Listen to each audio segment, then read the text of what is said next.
नमस्कार साथियों, उम्मीद करता हूँ आप सब लोग अच्छे होंगे और अपनी प्रिपरेशन में अच्छे से लगे होंगे। तो आजकल मेरे को पिछले 2-3 साल में जितना टाइम हो गया, मैं देख रहा हूँ कि ऑनलाइन फ्रॉड बहुत बढ़ते जा रहे हैं।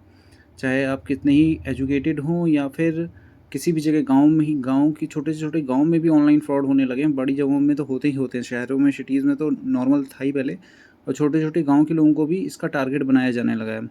तो मेरे को यहाँ पोस्टिंग में देखा मैंने, मतलब इतने टाइम में मैं इतने लोगों के सुन चुका हूँ कि उनके संग ऑनलाइन फ्रॉड हो गया, कॉल आया, ये हुआ, वो हुआ। ये पहले तो जनरली क्या होता था, हमें कोई कॉल आता था, हम उसको ओटीपी शेयर कर देते थे। जनरली यही पहले फ्रॉड होता था। अब क्या होने लगा है, लोग क्या करते हैं, जैसे कई बार होता है, आप किसी, मान लो आपने गूगल पे से कोई ट्रांज़ैक्शन किया, आपका फेल हो गया। फिर जनरली क्योंकि अब जो पेटीएम या कोई भी ऐप है, वो अपने जो ऐप, पहले क्या होता था, ये ऐप में ही मोबाइल नंबर दिए रहते थे कि आप उन पे कॉल करके अपने कस्टमर सपोर्ट से वो कर सकते हो। अब जनरली वहाँ से नंबर नहीं मिलते हैं। आप अपने भी ऐप में देखना, वहाँ पे नंबर नहीं दिखाता। अब या तो ईमेल है या फिर आपको एआई असिस्टेंट मिल जाता है। तो लोग क्या करते हैं, इंटरनेट पे सर्च करते हैं, सब ऐसे ही सर्च करके जो नंबर आ गया उस पे कॉल कर देते हैं। जनरली ठीक भी हो सकते हैं, लेकिन मैक्सिमम टाइम अब जो मैं देख रहा हूँ यहाँ पे लोगों के संग जो फ्रॉड हुए हैं, वो फेक होते हैं। वो फेक नंबर होते हैं, स्कैमर्स ने अपने नंबर लगाए हुए थे, आप उन पे कॉल करते हैं, वो आपके टेक सपोर्ट बन जाते हैं, आप उनकी बातें सुनते रहते हैं, वो आपसे कहते हैं कि ये 2-3 ऐप जो है आजकल ऐसे आ चुके हैं, इतने फ्रॉड जितने भी हो रहे हैं, मैं सब में मैंने ये देखा है, वो आपके फ़ोन में एनीडेस्क ऐप डाउनलोड कराते हैं, फिर उसके बाद आपसे वो लिंक एक माँगते हैं, उसपे क्या लिखा है वो पूछते हैं, उसके बाद उनके पास एक्सेस चले जाता है।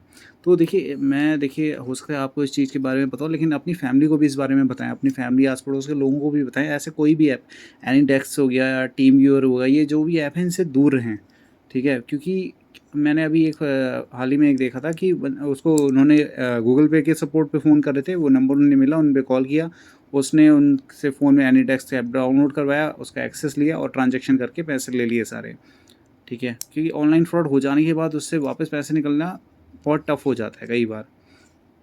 क्योंकि आपने क्या एक नेटफ्लिक्स पे भी वेब सीरीज़ देखा ही होगा, उसमें मुझे अभी उसका नाम याद नहीं आ रहा, उसमें किस तरीके से वो ऑनलाइन फ्रॉड करते रहते हैं। तो इसलिए इन ऐप के बारे में अपने घर में भी बताएँ कि वो कोई भी कभी भी ऐसा कोई ऐप डाउनलोड ना करें, जिससे उनको नुकसान हो, क्योंकि ये ऐप आपका एक्सेस किसी और को दिला सकते हैं। तो ये, और आजकल जो सबसे ज़्यादा ट्रेंड चल रहा है, यही चल रहा है कि लोग अमेज़न या फिर किसी भी, आप जैसे कई बार क्या होता है, आप ऑनलाइन शॉपिंग करते हो, उसके सपोर्ट के लिए भी आप कॉल नंबर ढूँढते हो, ऐप में नहीं मिलता, आप गूगल सर्च करते हो, वहाँ पे से जो नंबर मिलता है उस पे कॉल कर देते हो। तो सावधान रहें, सतर्क रहें, क्योंकि ये नंबर कई बार फ़ेक होते हैं और आपको फिर आपकी कॉल सीधे स्कैमर्स के पास चला जाता है, आप फिर उसमें फँस सकते हैं। ऑनलाइन शॉपिंग में भी यही हो रहा है, आजकल आपको ओटीपी शेयर करते हैं, तो वहाँ पे ऑनलाइन शॉपिंग हो जाती है। तो स्कैमर्स, अब पता है, जितनी आबादी बढ़ रही है हमारे देश की, उतना ही क्राइम भी बढ़ता ही है। तो स्कैमर्स भी उसी तरीके से बढ़ते जा रहे हैं। जैसे जैसे पहले वो नहीं देखते, आप देखते छोटे-छोटे गली मोहल्ले में जो दुकानें शुरू नहीं, उतनी स्कैमर्स भी हर छोटी-छोटी जगहों पे खुल रहे हैं। क्योंकि इनको ट्रैक कर पाना बहुत ही मुश्किल है। एक बार अकाउंट में पैसे चले जाते हैं, ये ऑब्वियस सी बात है, ये फेक केवाईसी से अकाउंट खुले होते हैं। आप जिसके पास पहुँचोगे वो बंदे को पता ही नहीं होता उसके अकाउंट से क्या हो रहा है। यहाँ मैक्सिमम यही होता है, लोग, यहाँ आप देखोगे आजकल ये ट्रेंड चलने लगा है कि लोग केवाईसी लेके अकाउंट किसी का खुलवा लेते हैं। हाँ, भई अब तेरा ये अकाउंट हमारा हो गया। उसको पैसे दे के उसको रफ़ा-दफ़ा कर देते हैं कि भई अब से तेरा खाता हम चलाएँगे। तो ये चीज़ आजकल बहुत होने लगी है। उसके बाद ऑनलाइन फ्रॉड हो के आप क कर ही क्या लोगे? क्योंकि तब तक वो पैसा निकाल चुका होता है आपके अकाउंट से। तो ऐसे ही अभी केस एक मेरे यहाँ पे एसबीआई के एक ब्रांच में भी हुआ कि वहाँ पे एक रिटायर्ड जो थे स्टाफ, उनके संग भी ऐसा ही हुआ केस। तो यही चीज़ें हैं, आपको कई बार वो आपके बैंक से कॉल कर रहे हैं, आपका अकाउंट में ये हो रहा है, आपका डेबिट कार्ड नहीं चल रहा, आपका क्रेडिट कार्ड नहीं चल रहा, उसमें ये इश्यू है, आपके चार्जेस बढ़ जाएँगे। तो ऑब्वियस सी बात है कि क्योंकि जनरली अब बैंकिंग से कॉल जाने लगे हैं, लोग हम बैंक वाले भी कस्टमर को कॉल करते हैं, लेकिन इस चीज़ का फ़ायदा अब स्कैमर्स भी उठाने लग गए हैं। वो कॉल करके करते हैं कि हाँ, हम बैंक से कॉल कर रहे हैं, आप ये करो, आप नहीं करोगे तो आपका अकाउंट बंद हो जाएगा, चार्जेस हो जाएँगे, डेबिट हो जाएगा। तो कई लोग इसको इग्नोर कर देते हैं, जो समझदार होते हैं, जिन्हें पता है, वो वहाँ से इग्नोर करके अपना ब्रांच में जाके कन्फर्म कर लें। कई लोग क्या करते हैं, नहीं यार चलो कर लेते हैं, आज लास्ट डेट है, चलो कर ही लेते हैं, खाली कुछ हो जाए, तो फँस जाते हैं वो इस चीज़ में।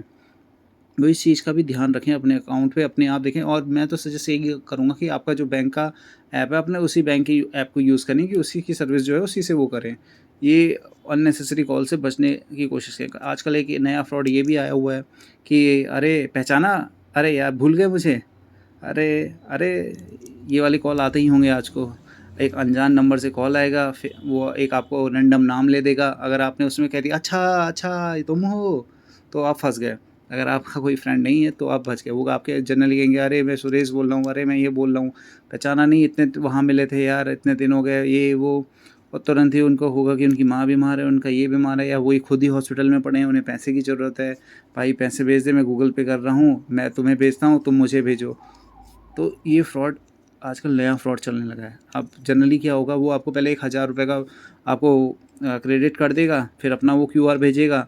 आप कहोगे अच्छा चल इसने मुझे 1,000 वापस कर दिए हैं, अब मैं इसको दे देता हूँ पैसे, तो बस वहीं कहानी ख़त्म। क्योंकि कई बार जो क्यूआर जो होते हैं वो उन पे एक स्पेसिफिक अमाउंट पहले से ही वो होता है।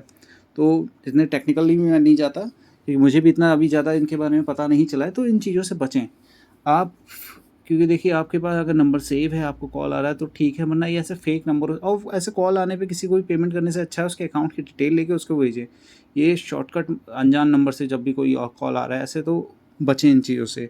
ये क्योंकि आजकल आपको फेसबुक पे भी देखते होंगे, जैसे मेरे साथ भी हुआ, मेरे को भी एक फेसबुक पे क्या हुआ, मेरे एक कलीग थे, उन्होंने फेसबुक अकाउंट बना लिया उन्हीं की, जैसे क्योंकि वो बहुत ही कम फेसबुक यूज़ करते थे, क्योंकि अब तो फेसबुक ने प्राइवेसी कर दी है, आपका प्रोफाइल लॉक रहता है, लेकिन अभी भी बहुत से लोगों ने अपना प्रोफाइल लॉक नहीं रखा है। तो लोग क्या करते हैं, आपकी फ़ोटो का स्क्रीनशॉट लेके अपना एक अकाउंट बना लेंगे, आप ही का जैसा नाम लिख लेंगे, पूरा प्रोफाइल वैसा बना लेंगे। उसके बाद आपके जो दोस्त हैं उनकी लिस्ट देखते हैं, क्योंकि कई अब तो लॉक है, कईयों के अभी भी लॉक नहीं है, तो पहले वो प्रोफाइल बना के फिर लोगों को मैसेज करेंगे, यार मैं बहुत बीमार हूँ, मेरे बच्चे बहुत ये हैं, मुझे अभी थोड़े पैसों की ज़रूरत है, मैं तुम्हें हफ्ते भर में लौटा दूंगा। आपको भी लगेगा फेसबुक पे आया, क्योंकि आपको लगेगा यार ये भी मेरा दोस्त है यार, इतने टाइम से हो गया। आपके पास नंबर, क्योंकि जनरली क्या होता है, हम पे नंबर होते भी हम बात तो करते ही नहीं होते, इतना टाइम से हो गए होते दोस्त। हम फिर कई लोग उसको ट्रांजेक्शन, मैंने तो नहीं किया क्योंकि मुझे पता था जिनका मैसेज, जिसका उसने अकाउंट बनाया था वो अच्छे खासे परिवार से, उन्हें पैसे की ज़रूरत नहीं है। लेकिन कई बार लोग इस चीज़ में ही फंस जाते हैं, क्योंकि अभी यहाँ पे भी मैंने एक केस देखा कि उनको व्हाट्सएप पे मैसेज आया कि मैं फ़लाने रिश्तेदार का भतीजा बोल रहा हूँ, फ़ोटो लगी हुई थी उसकी, कि उन्होंने बातचीत तो काफ़ी टाइम से नहीं हुई थी, लेकिन उन्हें लगा अरे मेरा भतीजा है, चलो उनको कॉल आया, उन्होंने कहा चाचा मेरे को पैसे भेज दो, मैं यहाँ फंसा हुआ हूँ, मेरा वीज़ा अटका हुआ है, ये वो करके उन्होंने अमाउंट भेज दिया। जब अमाउंट भेज दिया, फिर बाद में उसके बाद वो और रिश्तेदारों से पूछ रहे हैं कि उसका फ़ोन आया था उस दिन, तब पता चला कि वो तो अच्छा खासा चल रहा है, तब जाके इस फ्रॉड का पता चला। लेकिन क्या था, तब तक तो सारे पैसे निकल चुके हैं ना। तो वही चीज़ है, सही कहते हैं कि सावधानी हटी दुर्घटना घटी। सावधान रहें, सतर्क रहें, ऐसे कॉल से, ऐसे फेक ऐप वगैरह मत डाउनलोड करो, ओटीपी शेयर मत करो।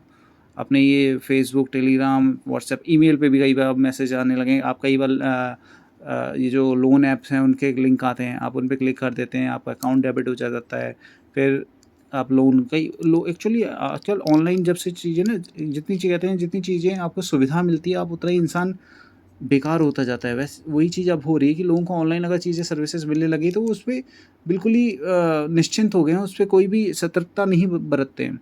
आप ऑनलाइन लोन के चक्कर में कई लोग क्लिक करते जाते हैं, बस उनका इस डेबिट हो जाता है अकाउंट, फिर वो कहते हैं अरे ये हो गया, पैसे कट गए। क्योंकि आप उतना ही रिस्क लो जितना आपको नॉलेज है, उससे ज़्यादा रिस्क लेने से पहले सोचो।